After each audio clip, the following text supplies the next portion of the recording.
Hi friends, this is Harry. Cinema bus அப்டேட்டில் ஒரு மாசான ஒரு அப்டேட் ஒன்று கொண்டு வந்திருக்கேன். ஸோ ரஜினி சார் ஏன் இன்னும் கட்சி தொடங்கலை, அவர் ஒதுங்குறாரா, கட்சியை ஆரம்பிக்க மாட்டாரா, அடுத்தடுத்து சினிமா படத்தில் அவர் மறுபடியும் கான்சென்ட்ரேட் பண்ண ஆரம்பிக்கிறாரு. அப்போ ரஜினியோட அரசியல் வருகை அவ்வளோதானா அப்படின்னு எல்லாருமே நினைச்சுருப்பீங்க. ஆனால் ரஜினி சார் ஒரு மாசான ஒரு கால்குலேஷன் போட்டு வச்சிருக்காரு. ஸோ நமக்கு இருக்கிற ஒரு லேட்டஸ்டான ஒரு தகவல் என்னன்னாக்கா, ஒரு க்ளோஸ் சோர்ஸ் கிட்ட இருந்து கிடைச்ச ஒரு தகவல் என்னன்னா, ரஜினி சார் இந்த பாராளுமன்ற தேர்தலோட ரிசல்ட்டை ரொம்பவே எதிர்பார்த்துருக்காரு. அதேமாரி ஒவ்வொரு அரசியல் கட்சியோட நகர்வையும் உத்து கவனிச்சுட்டு இருக்காரு.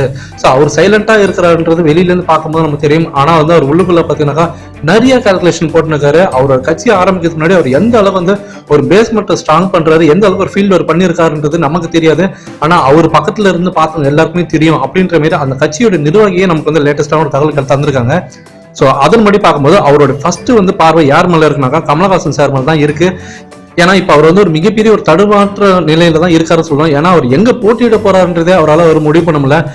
ராமநாதபுரமா இல்ல தென் சென்னையான்றதே அவருக்கு ஒரு மிகப்பெரிய குழப்பமா இருக்கு. அவரோட கட்சியில இருந்து நிறைய நிர்வாகிகள் வெளியில இருக்காங்க. சோ அவர் அறிவிக்கிற அந்த கட்சியோட அந்த கேண்டிடேட்ஸ் எல்லாம் பாத்தீங்கன்னாக்கா எந்த அளவுக்கு செல்வாக்கான ஆளுங்க, எந்த அளவுக்கு பாத்தீங்கன்னா மக்கள் மத்தியில அவங்களால ஜெயிச்சு காட்ட முடியும். சோ இந்த மாதிரி கால்குலேஷன்லாம் ரஜினி சார் இப்ப இருந்து போட ஆரம்பிச்சிருக்காரு.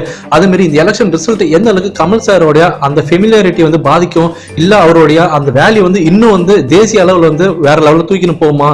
சோ இது எல்லாமே அவர் கால்குலேட் பண்ணிட்டு இருக்காரு. ஸோ நேஷனல் வைஸ்ல பார்க்கும்போது கமல் சாரோடைய அந்த வேல்யூ எந்த அளவுக்கு ஆட் ஆகுதா இல்ல மைனஸ் ஆகுதா அதை பார்த்து தான் அவருடைய அந்த நிலைப்பாட்டையும் அவர் மாத்திக்கிறதுக்கு நிறைய சான்சஸ் இருக்கு அப்படின்ற மாதிரி அவங்க சொல்லிருக்காங்க. அடுத்தது பாத்தீங்கன்னாக்கா விஜயகாந்தோடைய அந்த தேமுக கட்சியோட நிலைப்பாட்டை ரஜினி சார் ரொம்பவே ஒத்து பார்த்துருக்காராம். ஏன்னா ஒவ்வொரு எலெக்ஷனா பாத்தீங்கன்னாக்கா அவங்களுடைய அந்த செல்வாக்கு பாத்தீங்கன்னா சரிஞ்சுக்கிட்டே தான் வருது. அந்த பெர்சன்டேஜ் ஓட்டு எல்லாம் பாத்தீங்கன்னா குறைஞ்சிக்கிட்டே தான் வருது. இப்போ ஒரு மிகப்பெரிய மாசான கூட்டணி சொல்லிட்டு எல்லாருமே இணைஞ்சிருக்காங்க. பாமக, தேமுதிக, அதிமுக இவங்க எல்லாமே இணைஞ்சிருக்காங்க. சோ இந்த மாசான கூட்டி வெற்றி பெறுதா, அதாவது இப்போ ஒரு மிகப்பெரிய ஆளுமை இல்ல, நம்ம எல்லாருக்குமே தெரியும். சோ கருணாநிதி இல்ல, ஜெயலலிதா இல்ல, இந்த நேரத்துல ஒரு கூட்டணி அமைச்சாக்கா அது வெற்றி கொடுக்குமா, சோ அந்த ஒரு கால்குலேஷன் நல்லா வருமா, அதனால அந்த கூட்டணியை அவர் ரொம்ப ஒத்து பார்த்துருக்காரு. சோ இன்கேஸ் இந்த கூட்டணி ஃபெயிலியர் ஆகிற பட்சத்துல அதிமுக அவங்களோட செல்வாக்கை இழக்க நேரிடும். அதே மாதிரி இடைத்தேர்தலில் தோத்தாலும் அவங்க அந்த ஆட்சியில இருந்து வெளியில போறதுக்கு நிறைய வாய்ப்பு இருக்கு. சோ இந்த எலெக்ஷன் ரஜினி சாருக்கு ஒரு மிகப்பெரிய ஒரு லெசனா அவர் பாக்குறாரு. சோ இதுல இருந்து நிறைய விஷயத்த அவர் அப்டேட் பண்ணிக்கிட்டு அதுக்கப்புறமேட்டா அவரோட கட்சிக்கு ஏத்த மாதிரி அதுக்கேற்ற மாதிரி அவர் மாடிஃபை பண்றதுக்கு நிறைய வாய்ப்பு இருக்கு அப்படின்ற மாதிரி சொல்லிருக்காங்க.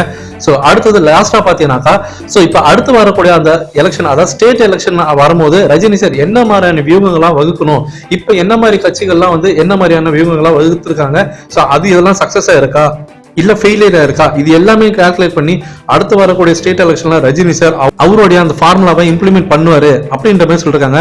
இன்னும் கொஞ்ச நாள்ல பாத்தீங்கன்னாக்கா இதுக்கான ரிசல்ட் எல்லாமே தெரிஞ்சிடும். சோ அதுக்கப்புறமாட்டா அதிமுக இருந்து வெளியில வந்த தினகரனோட நிலைமை என்னது, சோ தனித்து போட்டியிட போற அந்த நாம் தமிழர் கட்சியோட நிலைமை என்னது, இது எல்லாமே அவர் அனலைஸ் பண்ணி பாப்பாரு. சோ ரஜினி சார் பாக்குறதுக்கு தான் சைலண்டா இருக்கிற மாதிரி இருக்கும். ஆனா எல்லாமே பாத்தீங்கன்னாக்கா அவர் உத்து பார்த்து தான் இருக்காரு அப்படின்ற மாதிரி நமக்கு ஒரு தகவல் வந்திருக்கு. சோ இப்போ இன்னும் கொஞ்ச நாள் முருகதாஸோட ஷூட்டிங்ல கலந்துக்க போறாரு ரஜினி சார். அடுத்த படத்துக்காக மும்பை போக போறாரு. ரஜினி சார் என்னதான் மும்பைல இருந்தாலுமே கூட அவரோட கவனம் எல்லாமே இங்க தமிழக தேர்தல் சம்பந்தமா தான் எல்லாமே இருக்க போகுது.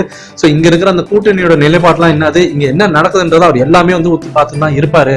சோ ரஜினி சாரா அவ்வளவு சீக்கிரமா நீங்க லேஸ்ல எடை போட்டக்கூடாது அப்படின்ற மாதிரி சொல்லிருக்காங்க. சோ இது பாத்தீங்கன்னாக்கா ரஜினி சார் எந்த அளவுக்கு கிரவுண்ட் ஒர்க் பண்ண போறாரு, எந்த அளவுக்கு அடுத்தடுத்து அவரோட நகர்வு எல்லாம் இருக்க போகுதுன்றது ஃபேன்ஸ் இப்ப இருந்து எதிர்பார்த்துருக்காங்க. சோ ரஜினி சார் கட்சி எப்ப ஆரம்பிக்க போறாங்க அந்த நாளுக்காக தான் எல்லாருமே வெயிட் பண்ணி இருக்கோம். சோ ஃபேன்ஸ் இப்போதைக்கு நீங்க கீழே கமெண்ட் பண்ணுங்க. சோ ரஜினி சார் சைலண்டா இருக்கிற மாதிரி இருந்தாலுமே கூட நிறைய விஷயங்கள் அவர் எல்லாமே செஞ்சுதான் இருக்காரு பேக் ஹேண்ட்ல. சோ இதை பத்தி நீங்க என்ன நினைக்கிறீங்கன்றத கீழே கமெண்ட் பண்ணுங்க ஃப்ரெண்ட்ஸ்.